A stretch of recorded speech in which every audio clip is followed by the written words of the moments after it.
ఇక శాంతనుడు దేవరత్తుని తీసుకుని రాజ్యానికి వెళ్ళిన తర్వాత కొన్ని రోజులకి శాంతనుడు రాజ్యాన్ని పరామర్శించడానికి వెళ్ళినప్పుడు ఒక చేపలు పట్టే జాలరి కన్యను చూసి ఆకర్షితుడైతాడు. అయితే ఆ జాలరి కన్య దగ్గరికి శాంతనుడు వెళ్ళి, నేను రాజ్యానికి రాజుని కదా, నన్ను పెళ్లి చేసుకుంటావా అని అడిగితే, మా ఇంటికి పెద్ద మా నాన్నగారిని అడిగి ఒప్పించండి, మా ఇంట్లో ఏం నిర్ణయం తీసుకున్నా మా నాన్నగారే తీసుకుంటారని చెప్తుంది. ఆ జాలరి కన్య మరెవరు కాదు, సత్యవతి తండ్రి దగ్గరికి శాంతనుడు వెళ్తాడు. సత్యవతి తండ్రి దగ్గరికి వెళ్ళి ఆమెను పెళ్లి చేసుకుంటానని ఆమెను తమకిచ్చి వివాహం చేయమని అడుగుతాడు. శాంతనుడి గురించి పూర్తి వివరాలు సేకరించిన సత్యవతి తండ్రి శాంతనుడికి ఇచ్చి తమ కుమార్తెను వివాహం చేయడానికి నిరాకరిస్తాడు. ఇక శాంతనుడు ఆశ్చర్యపోయి కారణం అడిగితే, ఇప్పుడు ఆ వ్యక్తి, ఏ విధంగా చూసినా నా కూతురికి పుట్టే పిల్లలు రాజులు కాలేరు సరికదా, మా అమ్మాయికి పుట్టిన వాళ్ళు నీ కొడుకు అయిన దేవరతుడికి సేవలు చేస్తూ జీవితాంతం బతకవలసి వస్తుంది, అలాంటి బతుకు నా మన వాళ్ళకి వద్దు, అందుకని నేను పెళ్లి చేయనని చెప్పి కళాఖండిగా చెప్తాడు.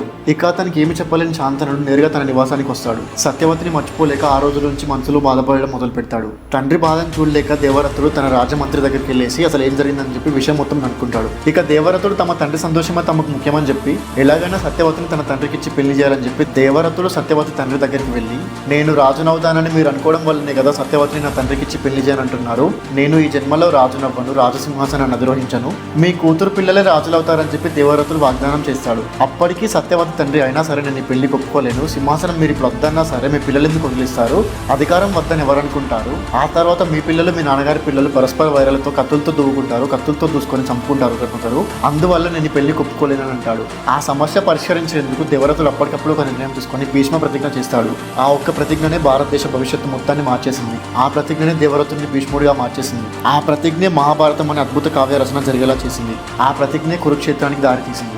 ఆ ప్రతిజ్ఞనే దేవరతుడు అనే నేను ముల్లోకాల సాక్షిగా నాకు సంతానం అంటూ కలగకుండా ఉండేందుకు ఆజన్మాంతం బ్రహ్మచారిలా ఉంటానని ప్రతిజ్ఞ చేస్తాడు. ఈ ప్రతిజ్ఞ భీష్మ ప్రతిజ్ఞ కాబట్టి అప్పటి నుంచే దేవరతుడు భీష్ముడిగా మారతాడు. ఇక మహాభారతంలోని ప్రధాన ఘట్టం కురుక్షేత్రం. అది కేవలం ఒకటో రెండో సంఘటనల వల్ల జరగలేదు. ద్వాపర యుగం చివరిలో జరిగిన ఎన్నో సంఘటనలు కురుక్షేత్రానికి దారితీశాయి. ఇక సత్యవతికి శాంతనుడికి పెళ్ళైంది. శాంతనుడు ఎంతో సంతోషంతో భీష్ముడిని పిలిచి, ఓ కుమార భీష్మ, నా సంతోషం కోసం నీ జీవితం మొత్తాన్ని త్యాగం చేశావు కాబట్టి నీ త్యాగానికి మెచ్చి నీకు వరమిస్తున్నాను. అదే ఇచ్చా మరణం, అంటే నీకు చావు అనేది దానంతటది రాదు, నువ్వు చనిపోవాలని కోరుకుంటే తప్ప నువ్వు చనిపోలేవని చెప్పి దీవించాడు. ఆ వరం వల్లనే భీష్ముడికి కోరుకున్నప్పుడు తప్ప సహజంగా మరణం సంభవించదు. ఇక సత్యవతి గర్భవతి అయింది. చిత్రాంగదుడు విచిత్రవీరుడు అనే ఇద్దరు పిల్లలు పుట్టారు. శాంతనుడికి సత్యవతికి పుట్టిన వీళ్ళిద్దరు పిల్లలు భీష్ముడికి తమ్ముళ్ళు అవుతారు. విచిత్రవీరుడు చిత్రాంగుడు పెరుగుతుంటే శాంతనుడు వాళ్ళ అలన పాలన చూసుకుంటున్నాడు.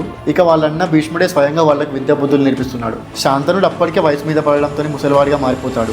ఇక ఒక రోజు శాంతనుడు చిన్న కొడుకు చిత్రాంగదుడు అదే పేరు గల ఒక గంధర్వుడితో యుద్ధం చేసి ఆ యుద్ధంలో ఓడిపోయి చనిపోతాడు. కన్న కొడుకు చావుకి ఎంతగానో బాధపడిన శాంతనుడు భీష్ముడిని పిలిచి, నీ తల్లి సత్యవతిని నీ తమ్ముడు విచిత్రవీరుడిని కురు సామ్రాజ్యాన్ని జాగ్రత్త చూసుకోమని చెప్పి భీష్ముడితో చెప్పి చనిపోతాడు. కన్న కొడుకు కట్టుకున్న భర్త చావు ఒకేసారి చూసిన సత్యవతి ఎంతగానో దుఃఖిస్తుంది. విచిత్రవీరుడితో పాటు భీష్ముడిని కూడా తమ సొంత కొడుకులాని చూసుకోవడం మొదలు పెడుతుంది సత్యవతి. సమయం గడిచే కొద్దీ ఒకరోజు సడన్ గా భీష్ముడు విచిత్రవీరుడిని రాజ్యానికి రాజుని చేసి పట్టాభిషేకం చేయడం మొదలు పెడతాడు. ఇక రాజ్యంలో మిగిలిపోయిన చివరి వారసుడే విచిత్రవీరుడు. కానీ అప్పటికే విచిత్రవీరుడికి ఆరోగ్యం బాగుండకపోవడంతో, ఒకవేళ విచిత్రవీరుడు అనారోగ్యంతో చనిపోతే రాజ్యానికి ఎవరూ వారసులు ఉండరని ఆలోచించిన భీష్ముడు వెంటనే విచిత్రవీరుడికి పెళ్లి చేద్దామని నిశ్చయించుకుంటాడు. అదే సమయంలో కాశీరాజు తన ముగ్గురు కుమార్తెలకు స్వయంవరం ప్రకటించడంతో విచిత్రవీరుడిని స్వయంవరానికి పంపిస్తే తను ఖచ్చితంగా స్వయంవరంలో ఓడిపోతాడని చెప్పి గెలవలేడని తెలుసుకున్న భీష్ముడు తానే స్వయంగా స్వయంవరంకి వెళ్తాడు. స్వయంవరంలో భీష్ముడు ప్రవేశించి అక్కడున్న రాజకుమారులందరినీ యుద్ధానికి పిలుస్తాడు. అక్కడున్న వీరులందరూ భీష్ముడి పైన ఒకేసారి కలిసి దాడి చేసిన కూడా భీష్ముడి పరాక్రమానికి ఆ వీరులెవరు తప్పుకోలేకపోతారు. ఇక భీష్ముడితో యుద్ధంలో ఓడిపోక ముందే ఒకరి తర్వాత ఒకరు మహారాజులందరూ యుద్ధంలో భీష్ముడిని గెలవలేక విరమించుకుంటారు, కనీసం మర్యాదను దక్కుతుందని చెప్పి.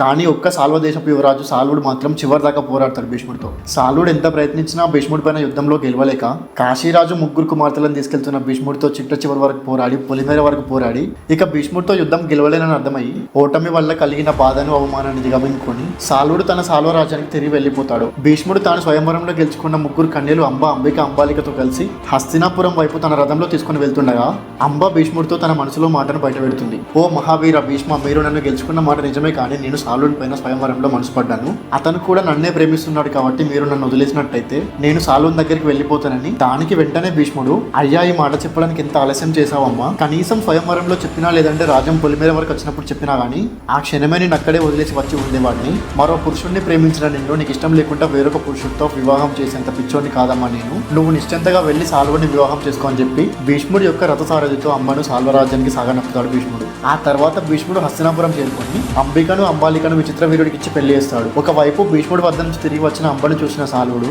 నన్ను క్షమించు అంబా, నేను నిన్ను స్వీకరించలేను. ఏ క్షణం అయితే నేను భీష్ముడి చేతిలో ఓడిపోయానో అదే క్షణం నేను నిన్ను కోల్పోయాను.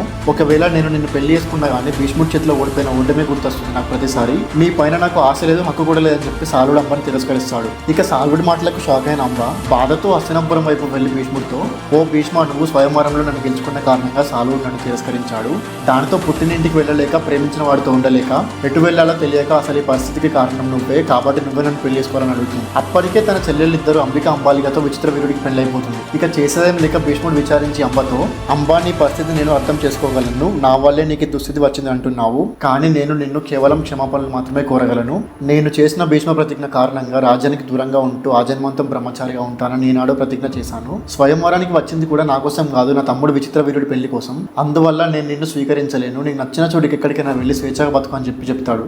భీష్ముడి నోట ఈ మాట విన్న అంబ వెంటనే కోపంతో రగిలిపోతుంది. ఏమిటి భీష్మ నువ్వు అంటున్నది? నీ వల్ల నాకు కన్నవారు దూరం అయ్యారు, నీ వల్ల నేను ప్రేమించిన వాడు దూరం అయ్యాడు. నాకు అందుకు గాను నన్ను పెళ్లి చేసుకుని నాకు న్యాయం చేయమని చెప్పి నీకు అడిగితే నీ కీర్తి ప్రతిష్టల కోసం మాట తప్పనని చెప్పి అంటావా? ఇదిగో ఇప్పుడే చెప్తున్నా విను, ఇదే నా శపథం. నేటి నుంచి నేను నిన్ను చంపడం కోసమే బతుకుతాను. ఏదో ఒక రోజు నేను అత్యంత ఘోరంగా, హీనంగా, క్రూరంగా చంపుతాను. నిన్ను చంపడానికి కావాల్సిన శక్తిని సంపాదించుకొని తిరిగి వస్తానని చెప్పి అంబ తపవనంలోకి వెళ్ళిపోతుంది. ఇదంతా చూసిన భీముడు ఇక జరిగిన పరిణామం అంతా విధియాడిన వింతనాటకం అని చెప్పి ఒక చిన్న చిరునవ్వు నవ్వి కామ్గా వెనక్కి తిరిగి వెళ్ళిపోతాడు. ఇక్కడ మీరు ఒకటి గమనించాలి, భీష్ముడు తలుచుకుంటే ఆ క్షణమే అంబను అక్కడే బంధించేవాడు. కానీ అది ధర్మహితం కాదు. పైగా ఇందులో అంబ తప్పేం లేదని తనకు కూడా తెలుసు. అందుకే అంబ స్వయంగా తన రాజ్యానికి వచ్చి తనని అంతం చేస్తా అని చెప్పినోడు తను ఏమనలేకపోయాడు.